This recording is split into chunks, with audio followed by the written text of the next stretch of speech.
Hello everyone and welcome to Dr. Fluffy. Today in Cleaning the Litter Box we're going to talk about the apocalypse is coming.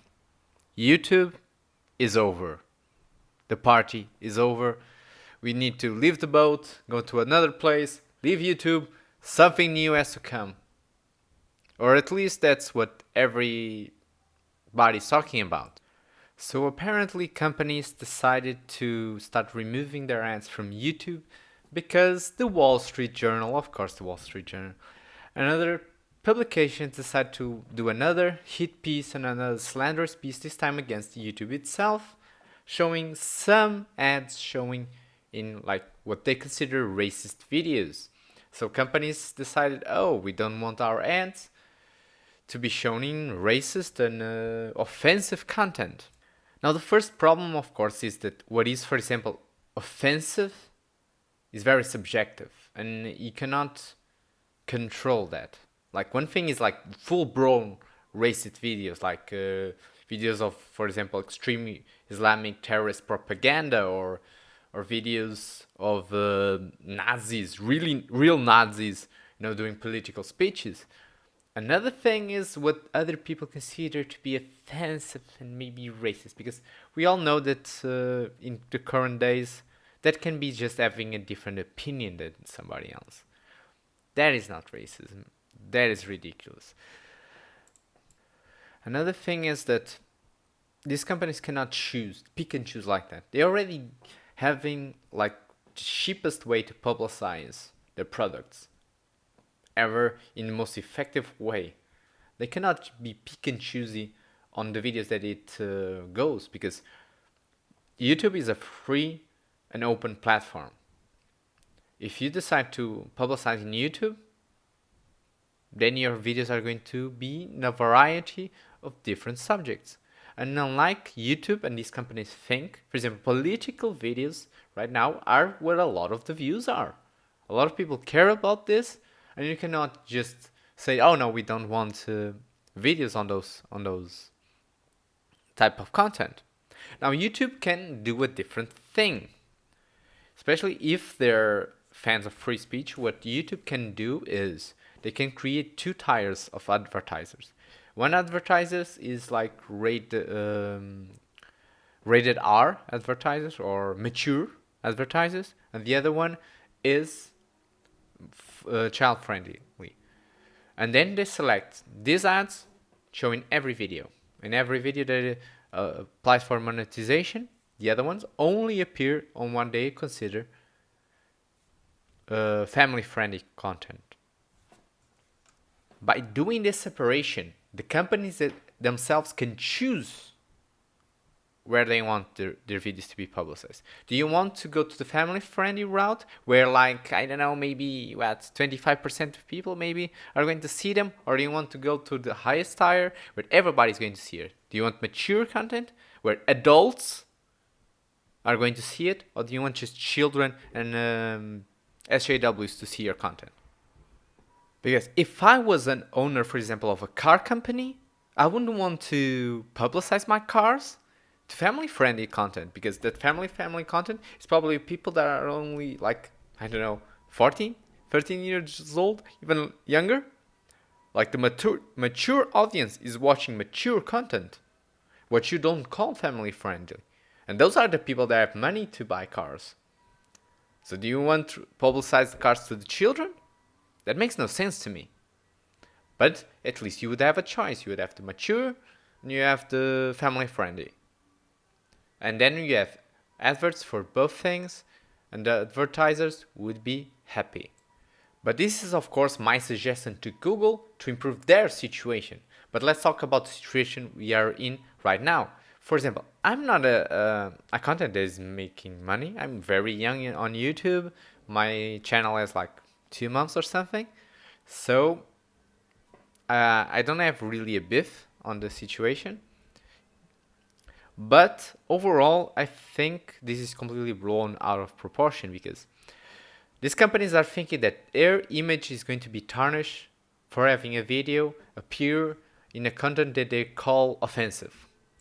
But everybody knows that didn't choose that videos particularly to advertise, so they cannot make any logical connection between their product and the content of that video.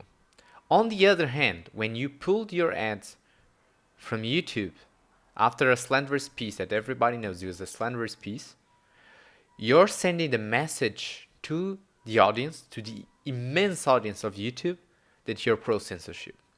You're saying, I will only advertise in your channel if you censor it, if you deny people their free speech. That's what you're saying. And that is a label that is much worse than any label that any video could give you. And here's where I want to talk to the YouTube audience. My channel is very small, but I hope that if you agree with me, that you can try to share this with bigger YouTubers so we can start a conversation. Or if you have like suggestions to improve my idea, to comment below and to help us discuss how we can solve this problem. In my opinion, it's both in a defensive and offensive way, because a lot of YouTubers have tried to understand a way to bring the advertisers back. In my opinion, the best way to bring the advertisers back is to make them pay. And I do mean that, because there has to be a consequence for this perspective that they're having, because the power is not with them, is not with the media. The power is with you guys, with the YouTube audience, with the massive YouTube audience that watches YouTube and was the target of their advertisers. And the best way, of course, to fixing this problem is for the YouTube audience itself to boycott the ad companies that boycotted YouTube. So all of these brands, Coca-Cola, Pepsi, the car brands that also boycotted YouTube, every one of these brands, if YouTube audience wants to teach them a lesson, they should do a public boycott of these brands. Make them lose money. Make them lose money hard. Make them the label of censorship stick with these brands until they fix their shit, until they apologize, and until they fix their image, because they need to understand that it is not the media that decides their image. It's you guys. It's the people that buy the products. It's the people that watch YouTube. They watch their ads, and you need to tell them that you're not happy with what they did, and you will not stand for it. I'm talking about petitions. I'm talking about angry letters to them. I'm talking about not buying their products and making a movement that you can really see that you're not buying their products, so that their numbers start going downhill, that they start losing so much money from this boycott that the people that decided to do it get fired. You need to establish that people want brands that support free speech. That free speech is not something that a brand can decide if it is right or wrong. And at the same time that these brands start losing money, the brands that decide to stick with YouTube need to start getting a boost. You need to start helping out these brands. Showing that the complete difference between sticking with YouTube and sticking with the creators and leaving and deciding that, oh no, we're just going to advertise if you censor people. This is what needs to happen. In the end of the day, what speaks louder is the customer's wallet. If customers are not happy and start hitting the companies hard, the companies will bow down.